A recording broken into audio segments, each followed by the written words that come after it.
The immortal John Hancock here, and today I'm going to be discussing Renovation products, games published for the Sega Genesis. And Telenet Japan's North American subsidiary, Renovation Products, released 23 games in North America for the Sega Genesis. And I am going to be covering these today. I'm going to be ranking them, and you can rank them too. The link is below. And so I've had a lot of fun doing the previous ranking video, and I got many requests to do Renovation products. And so here we go. First up is Arcus Odyssey, and this often gets referred to as a Gauntlet clone, and I think it's much more than that. It offers kind of a great multiplayer experience for 2 players, but you also can use NPCs in this. I didn't think the graphics nor the character design was above average. However, the ability to upgrade and magic and have items in this game to discover, it's a lot of fun. It's a great 2-player experience. I think there's a lot more diversity than Gauntlet. It's not known about too much outside Sega Genesis collecting. I give this a B. Next up is above average shooter, and that's Aeroflash. This is a horizontal shooter, and with the ability to transform into a mech and have different special power-ups depending on which form you are. And so I found this game to have great graphics and above average sound. I did think that it had a lot going for it. This is one of the better horizontal shooters that Renovation Products made. They made a lot of shooters for the Sega Genesis. I give this a B. Now, this next game, I do not like this game at all, and that's Beast Wrestler. Beast Wrestler was trying to be an early wrestling game for the Sega Genesis. It had a diverse cast of weird creatures that you could be. However, the control and movement in this game is terrible. It's hard to execute moves. Sometimes you can beat on an enemy and they can just out of nowhere come and finish you off. And so there's not a lot of consistency with pulling off moves. I give this game an F. Now, I love myself some pinball games, but this one is kind of a strange one, and that's Dinoland. And so it actually has like 3 different areas, air, land, and water. But the way they execute this game is kind of weird. And so if you somehow lose progress, you go right back to the beginning.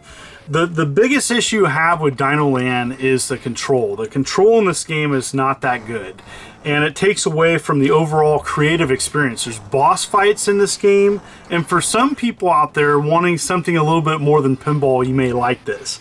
I thought it was just kind of average because the ball physics and the actual controls are just so-so. I give it a C. Now, this next shooter is one of my favorite on the console of the Sega Genesis, and one that often gets overlooked. And this combines kind of fantasy magic with a top-down vertical shooter, Elemental Master. You can choose your own levels, and as you defeat bosses, you gain magical powers.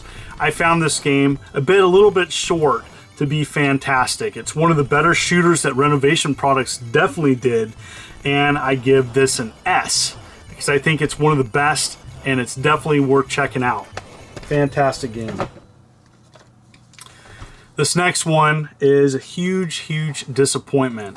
I remember seeing this game in magazines and just saying, oh my gosh, I want to play that. That looks fantastic. And I ended up renting this game, and so glad I didn't buy it because I didn't think it was that good. The biggest issue with Ernest Evans, which kind of reminded me of like an Indiana Jones kind of Pitfall Harry style game, exploratory, but the controls are really bad. It has really touchy controls, especially with the whip, trying to get grappling onto ledges. It's very tough to figure out. Eventually, it does get a little bit easier once you play it. I do not like this game. I give it a D. Now, that was a prequel to this game, and this game's awesome. El Viento is like a totally different game in which you're pretty much controlling like a magician style character in the 20s. Fantastic, animations. It's got fast gameplay. You know, I love playing the Sega Genesis for quick gameplay, and this game delivers. There's long branching levels. It is a very difficult game, very challenging though, and I think this is so much better than Ernest Evans. This is an A.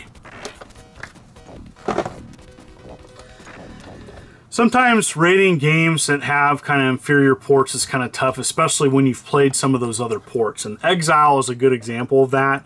And so I don't think it's terrible on the Sega Genesis. However, I've played the TurboGrafx version and it's a lot better in my opinion. So it's kind of an action RPG with like a side-scrolling action part to it. I don't think this is bad. I think there's a lot here that some people may enjoy, but I have played the other port, and I think that this game is just kind of so-so. I don't think the action part, the side-scrolling part, does it for me. I'm more of just kind of an action platformer person in general. I give this a C. Another game that I rented, and honestly really was looking forward to playing it. Another game that I saw in magazines saying, oh my gosh, it's got robots, it's got explosions, it's got a lot of action, and it's also got some clunky control. And so part of the issue is that the animations don't match up with how you're moving the character, and I felt that this game has inconsistent control. And it's the best way, I'm trying to explain the best I can, but I found that the animations don't match up with how you're controlling the robot in this game. It's got a weird health system which is matched to kind of the ammo and the weapons that you pick up. It's got some cool enemies, it's got some cool ideas. Unfortunately, I give this a C.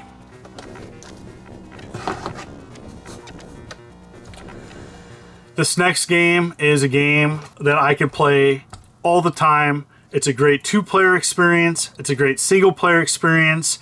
It's an overlooked port, arcade port, and that's GameGround. GameGround is kind of a cat and mouse strategy in which you're taking characters and you're getting from the bottom of the screen to the exit, and along the way you can get extra characters with different abilities. There's so much diversity playing this game, different ways, different strategies. I think it's a fantastic experience. I got to beat this with a friend. I give this an S. It's absolutely fantastic. A great port of the obscure arcade game. Check this one out. This next game is another excellent horizontal shooter, and it's Gyara's, and it uses a TOS system. It kind of a little bit like R-Type, but different. You're stealing powers from enemies, and you can upgrade them. It has above average graphics, but the sound is excellent. To me, like I found myself kind of humming that soundtrack in this game, and this is one I played back in the day. I did rent this one, and I do believe it's one of the better horizontal shooters on the Sega Genesis. I give this an A. This is kind of a tank style roaming shooter, and that's Granada. And Granada, I always thought of it as Granada X because of the design of the box art, but it's actually Granada. And I love the exploratory levels, and I like that there is huge levels and things to explore and some unique power-ups. What I don't like about this game is a timer. I don't like being put on a timer, and so I do recommend playing this on an easier mode just because you have more time to defeat a level. It is fairly challenging. I do give this game a B. All right, and so far here is the rankings.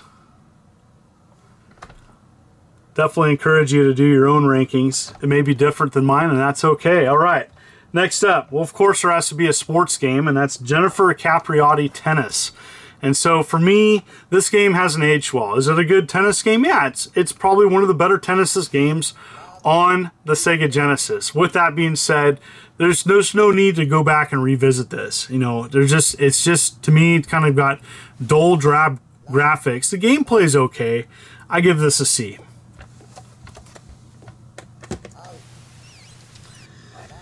Next up is one of the best strategy games on the Sega Genesis. I absolutely love this game, and that's Master of Monsters. There's a lot to appreciate here. It's multiplayer, up to 4 people can duke it out with one another. There's a lot of strategy here, summoning monsters with different abilities and range.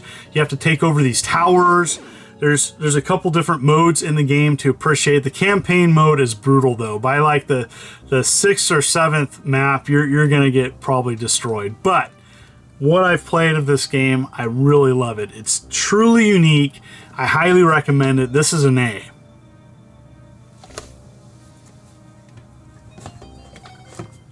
There was a few odd releases from Renovation products, and this was Sol Dice, was kind of a weird port of a Sega CD game, and they changed kind of the intro to the game and a couple things and aspects about this so-so shooter. It's just kind of average. I don't think it's bad. The power-up system to me is kind of so-so. I didn't find anything thrilling about this horizontal shooter. It didn't do much for me. I thought the graphics were average. It's not a bad game, but I have to give it a C.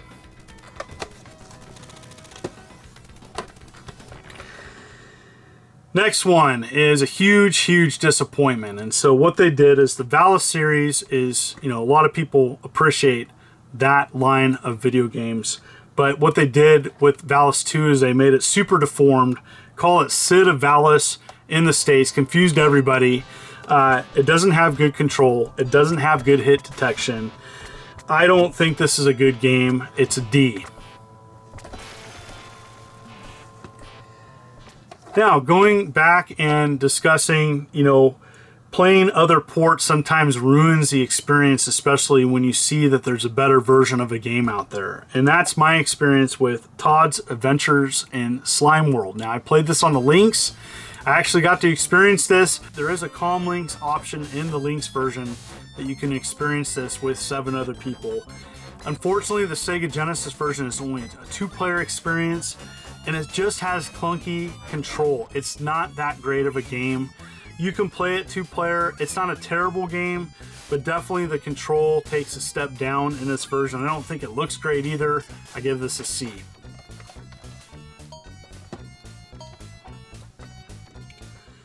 Next up, Terraria.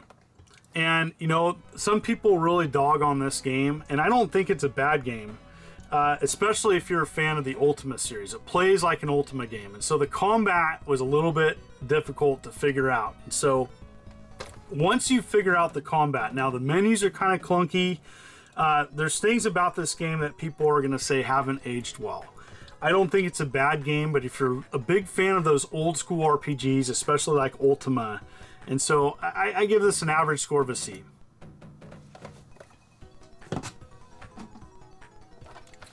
Now, the first Alice game on the Sega Genesis, in my opinion, too slow. Colorful game. Not a bad game, but the thing is, being a Sega Genesis fan, I love the speed of the system. I mean, Sonic really demonstrated how fast games could be on the Sega Genesis. And this game is super slow, too slow. In fact, it takes away from the action of the game. And so, if you're a fan of the Alice series, this is a so-so port. It's too slow. I give it a C.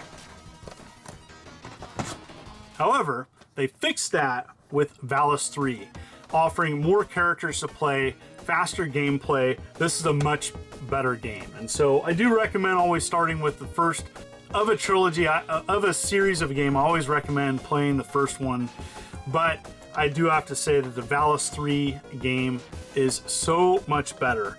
I do like it. There's a couple of things that I don't like in this game. You can get knocked off the ledges when hit.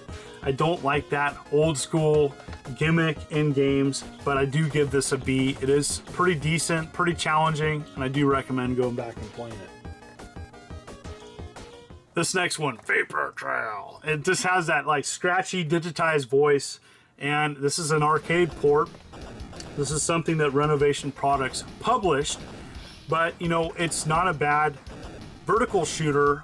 I do think it's above average. I like this. It's got kind of more of a military theme to it with tanks and planes and explosions, and it's a two-player action-oriented shooter.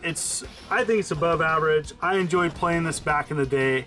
I do think it holds up, and I give this a B, a solid B. This is a good one. It's not a terrible game. It's just average. Everything about it, the power-ups, the graphics, the gameplay. Whipbrush to me is a horizontal shooter. I think games such as Aeroflash or Gyara's are so much better. I give this a C. Last and definitely not least is a game that's not bad, and that's Ys 3. And you know what? I do prefer other ports of this game over this version. It's not bad, but I did not like the combat in this game. It is too difficult as well. You have to grind. It's an action RPG, and you know, in this game, you have to grind quite a bit at the beginning if you want to survive and play further in this game. And that's just no fun for me. You know, I think there's other games on the market that are better than this, and it is rather forgettable now. I have to say, Ys 3 is a C. There is my rating of all of these, all 23 games ranked. What did you think of this ranking video? I wanted to share my collection with you folks, as well as give you some opinions of where I rank these games. There's my rankings. If you want to rank it, the link is below. Thank you so much for the ongoing support. I hope you enjoyed this ranking video. Renovation Products made some great games. Thank you so much for watching. You folks are wonderful and beautiful. Make sure to hit that like and subscribe button and click the bell for upcoming videos as I upload every week. You folks are wonderful and beautiful. This is the Immortal John Hancock, and you take care.